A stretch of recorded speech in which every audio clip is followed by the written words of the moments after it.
Hello, Augies Worldwide. I'm Dave Kassler, amateur radio call sign KE0OG, here with another episode of Ask Dave. Today we're going to look at a radio. This radio has been sent by QuanSheng, and I'm sure I'm grossly mispronouncing that, but QuanSheng, it's a portable multiband transceiver. It's the model UV-k5. UV-k5. Now, this has got quite a few features on it. I'll just read some of them. NOAA weather alert, multi-band transmitting and receiving. Well, it's two bands, 2 meters, 70 centimeter. AM/FM aviation radio band. That's nice. Crossband intercom, fast copy 1 channel, act as frequency meter, wireless radio replication. So you can program from one to another, automatic and manual emergency alert, FM radio, which is the commercial FM radio. And in fact, you can actually put channels, up to 20 channels in there. Scrambler, which is illegal in the US, sorry. DTMF, so you can do auto patch with this. There are very few auto patches left. And of course, it'll put the tones on it, scans all over the place.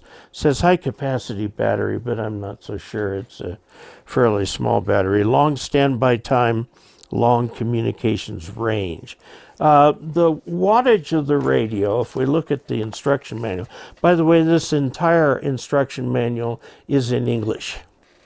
Okay, so you're not sharing it with a bunch of other languages. Let's look at the specifications. It's supposed to only transmit in the US ham bands. Power 5 watts. Okay, now it used to be that all handhelds were 5 watts, and then we started seeing handhelds with more capability than that. And it's got deviation, modulation, distortion, stray power, whatever that is. Adjacent channel power, residual modulation. Okay, anyway, specifications here. 200 channels, up to 20 stored commercial FM. 10 NOAA weather radio channels. There are 10 channels, one or two of which you may hear in your area. For us, it's channel 6 here in Montrose. But you really needed, we're 20, 25 miles from the airport. So that's where it's transmitted from. Measured weight, 234 grams, antenna impedance, 50 ohms, all sorts of sensitivity numbers and stuff like that. And it's got quite a few features. So it's far more feature-laden than your standard UV-5R, although it looks awful lot like it, doesn't it? Before we jump too much further into this radio, I'd like to pay a special thank you to Joseph T. Moore, who is one of my most recent patrons. Thank you very much, Joseph, for supporting this channel. You too can become a patron. Go to patreon.com/KE0OG and find the level that works for you. The levels are named after elementary particles in particle physics. So, thank you very much, Joseph. So, we're going to do a couple of tests. Here, I have a rather stingy VHF watt meter. So we're going to measure the power out.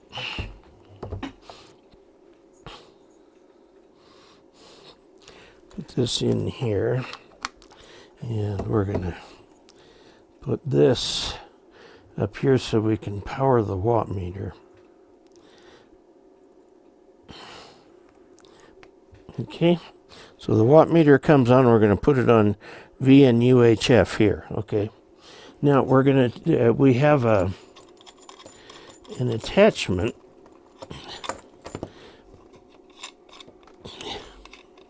Okay, this is, I got too many films to make. This is the dummy load, 50 ohms up to 200 watts. So we're going to go antenna here. Okay, and this is the So this is the VHF here. This is the HF here. So we're going to go the antenna. And put that across there. Now we're going to take this one and attach it to here. Why don't I just take this thing off? I thought I was going to do this with, you know, no problem, but just take this cord off. So there's two of them. Well, they're thorough. I guess they want to make sure that these things are wrapped up real good. Okay, these are little jumpers I purchased recently, and we're going to use this one, and this is the transmitter.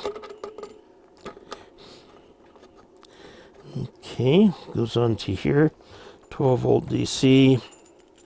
We'll turn that on. Now we'll take this off of here, and we're going to connect this to here. This is an adapter. Now note that this has the male plug right there. So the male is in the radio. Sometimes the male is in the radio, sometimes it's in the antenna on the Chinese radios, and there does not seem to be any rhyme or reason. The one that should be there is the female, because if with the male there's that little pin, and if you happen to hit that hard, you've got a problem.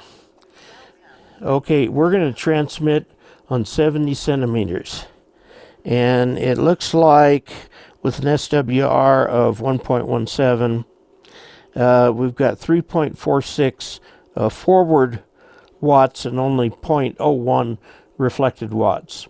So I'd call this about a 3.5 watt radio for UHF. Now let's change that to, say, 14650. Okay. Just a frequency in the, again, we're using a dummy load. Now we show 1.0 SWR because this is a 50 ohm resistor, and 3.8 watts out. Okay, now this is a stingy meter. I will tell you, it's a stingy meter, but it does give you an idea that, you know, I don't think that the measurements are off 15 or 20%. I would believe a half watt low, but I think the power output of this is not quite what they advertise it as. Now I'm going to set this thing up for a different test, and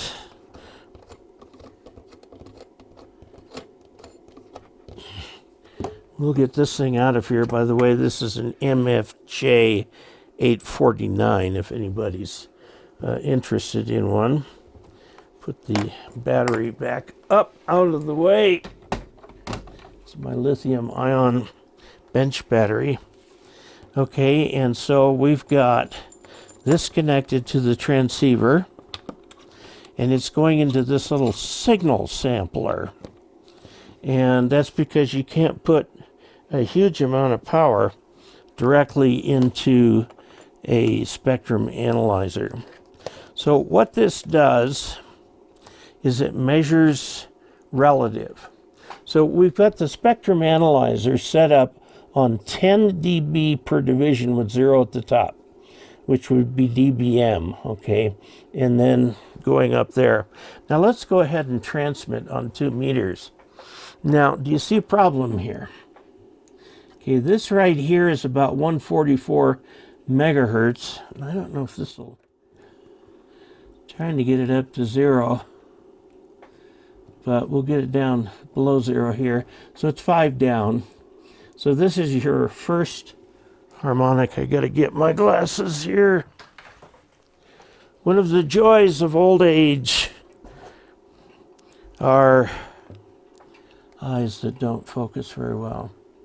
Okay, so this main right here is 7. Now let's see, 515.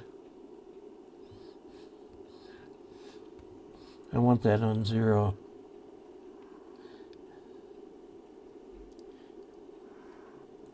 Pardon me here. I'm going to need to reset this.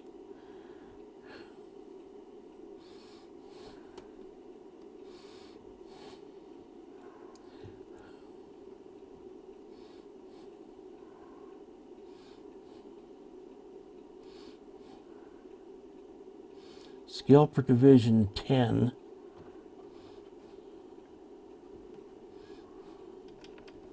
Okay, here we go. 0 dBm pure. This thing is about 9 dBm minus. Again, this is relative. What I want to look at is these harmonics over here. This one is down about 40, a little under 40 from the main. So you're putting a lot of power here, here, here, and here, and here. And these are going way up. This is 150, 300, 350, 400, 450, 500. Now, wait a minute. No, I did that wrong. The range goes up 1500. Each one of these is 146. So this one right here, the fundamental, 150, 300, 450, 600, 750 megahertz. It's still only 40 dB down. Now this is a logarithmic scale, okay? Now let's find out what happens on 440. So we'll just put in 440, 444, 0, 0, 0. Okay, and now let's look over here at the display. We transmit on that. Of course, here's our 150, 300, 450. Now it goes all the way up to 0, but not quite. And then so there's a harmonic at 600, 750, almost 800.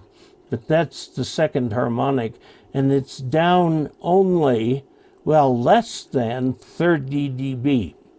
This definitely does not meet FCC specs. Okay, over here, this one is down about 60 dB, so that's not too bad, but this definitely does not meet FCC specs. Okay, so, all right, we're on. So the radio comes with a rubber duck loaded at the bottom because this is too short for 2 meters. It does have a flashlight in it. That's nice. You can listen to FM here. By the way, the FM should be interrupted if there's an incoming signal on your main frequency. This will also allow you to hit reverse so you can listen on the repeater's input frequency. It will do the aircraft bands and so on.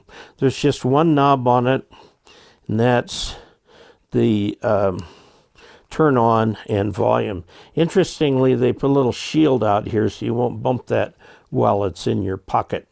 So, I mean, the packaging is fine. It's got a little belt clip here, a little loop that you can put around your wrist so you don't actually accidentally drop the thing. Trying to see where it connects. Right back here by the antenna. Okay, again, it does. The rubber duck comes off. And this rubber duck, again, is the male. So it's got the little pin sticking out. If you bend that pin, you ruin the radio, because bending that pin back and forth, it's not designed with a metal. It's designed to be bent. It's designed to be fairly rigid in that position. Now, I want to talk a little bit about the charger and why I like it. This is the charger, a charger and a plug. Okay, why is this good? I'll tell you why it's good. Because a lot of the chargers for these Chinese radios want 10 volts rather than 12. And if you put 12 volts into it with your automotive system, you will fry the charger. Okay, I mean, pretty literally, it's a dangerous thing. They should make them 12 volts, but they don't. Okay, so this charges here by putting this in like this, and then the light will come on. It will glow red while it's charging and green once it's charged. These are lithium-ion batteries in here. We'll just take a look at the battery. You push down in there and up it comes. And there's the battery right there, which is half the radio. This battery is 7.2 volts, which is common.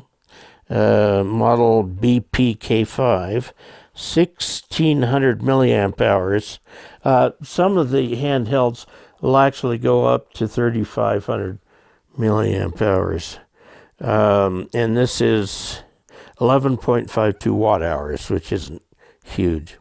And the back of this, I believe that's plastic, but it's been anodized or something so that it helps act as a shield from the circuitry that's inside. It doesn't take much circuitry to make one of these. So we come up with the charger. If you're going to charge this in your car, you either need like a truck with it's got a 110 volt outlet or some kind of little inverter to do that. And there's no other way to get into it. Now, the radio does not come with a programming cable. However, this is the standard Kenwood type thing. And this is my famous red cable that you can get on the QuanSheng website. And this has the Kenwood style interface. You plug it in upside down, okay, and make sure it's pressed all the way in. Okay, and then you can connect this to your computer. This is Silicon Labs, not Prolific, and so it works every time. Now, the software for this, Chirp, it's not on Chirp yet. Chirp is going through quite a makeover right now with what they call Chirp Next. Turns out that they built it originally on what were then the major big hairy deal programming languages and libraries. And it turns out all those are now bye-bye. So you have to, the Chirp Next uses a different structure. So they're going backwards a little bit for some radios that don't get used much, but they'll be back up.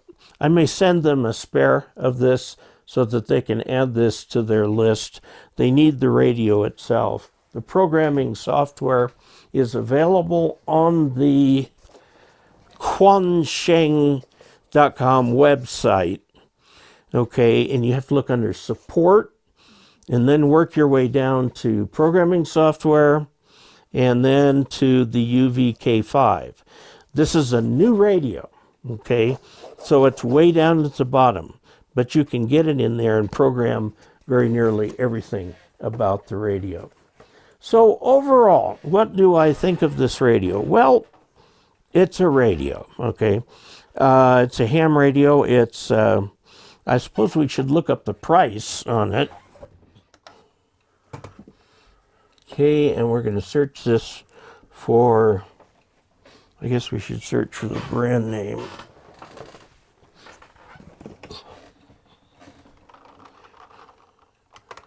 QuanSheng, and there it is right there.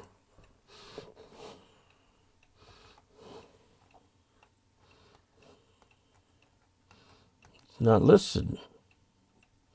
People have been looking for it, but it's not up here yet.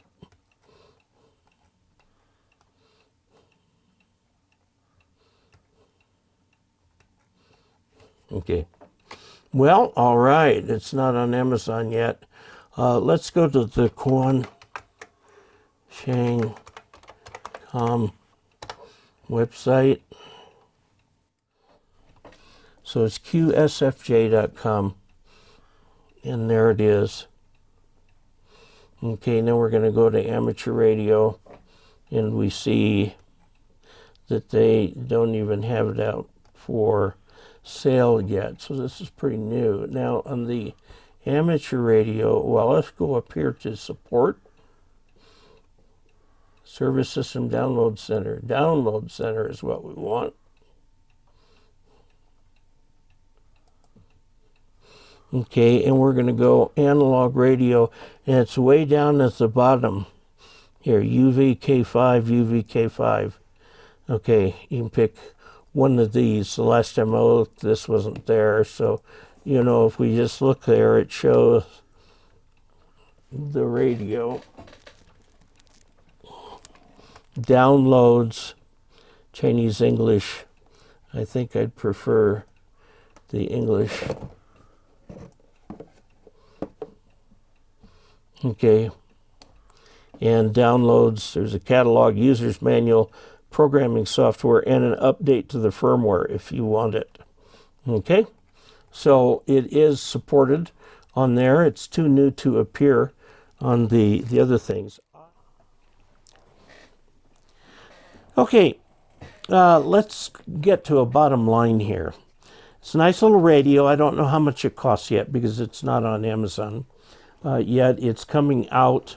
It is a radio with a fairly substantial amount of harmonics that can affect other people on related frequencies. Okay, so they need to go in and just put a little filter in it. I know that the UV-5R by Baofeng is infamous for its terrible harmonics. But Radioddity came up with an update to that. The GS5R, I think it was, the GS5R, which is the same, essentially the UV-5R, but with the filter added in the transmitter. Now, if they can do it, these people can do it. What we don't want is for QuanSheng to send us radios that create havoc with the other things. Oh, there was one more thing I was going to check on this. And so we'll do that right now.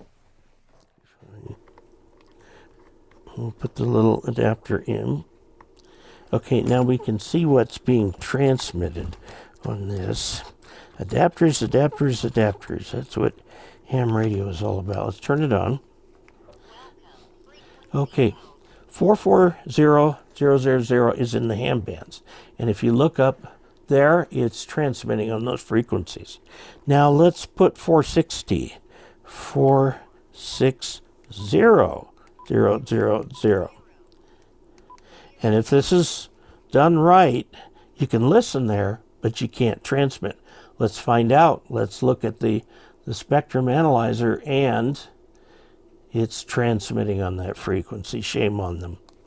Okay. Okay, so contrary to what their manual says, this will transmit outside the ham bands. If you get this, you need to be careful. Okay, it will transmit quite a ways outside the ham bands and get in on public service frequencies. Don't do that. There was an incident of a fire in California, and some ham came along, was at the airport, and said that there was, or thought there was something at the airport that the fire command center needed to know about. So he picked up his radio and transmitted on the fire frequency, not in the ham band, to relay that information. Within minutes, there was a sheriff at the airport stopping him from doing that. The emergency services folks, when there's an accident scene or an incident scene already set up, they've got all the comm they want. If they want additional amateur radio comm, they will come through ARES or RACES or whatever they have in their MOUs with the MOU, Memorandum of Understanding, with the ham environment. So this radio, I don't know, I'm torn on it. The last time I found a radio like this, I said I didn't like it. There are two things wrong with it. It transmits outside the ham bands, contrary to what the book says, and it needs that filter on the output to keep all those harmonics from spraying all over everywhere. Well, one reason is because that's lost power, okay? And another is the potential for interference is high. What do I like about it? Well, it's very easy to use. You can go VFO mode very easily, punch in your thing here. You can program it from the front panel, although I would recommend doing it with a computer. You will need this cable or a cable like it. This is the Kenwood cable. I'll show you where this is on the internet. If we go to PowerWorks, WERX.com, okay, it's got lots of PowerWorks.com. PowerWorks, I put that in the wrong place, I apologize. Okay, we're going to look at two-way radios, and we're going to look at RF adapters and coax and QuanSheng handheld radios. Okay, now there is a programming cable right there. This is what I call the red cable, for the very simple reason it's red. This, it says program QuanSheng, but it also works with all radios that have the Kenwood style connection here for programming. It's 20 bucks, and you can get it from PowerWorks, and the SKU is WXUSB, Whiskey X-Ray Uniform Sierra Bravo. Okay, and it works just fine. It's got Silicon Labs chip instead of the Prolific chip. So there you have it, as thorough a review as I can give this radio. We've got some issues with it transmitting out of band. We've got some issues with harmonics, but otherwise it is a feature-rich radio. You can listen to the air traffic control and stuff like that. When I put that kind of radio here at my house, I hear aircrafts that are going overhead, going into Montrose, but I don't hear the Montrose response or anything like that, because I'm 25 miles south of the airport. So, there you go. If you would like to help fund this channel and enable me to do things like have spectrum analyzers and other pieces of test equipment to look at these radios, you can support this channel by going to dcastler.com/support. And until we next meet, 73.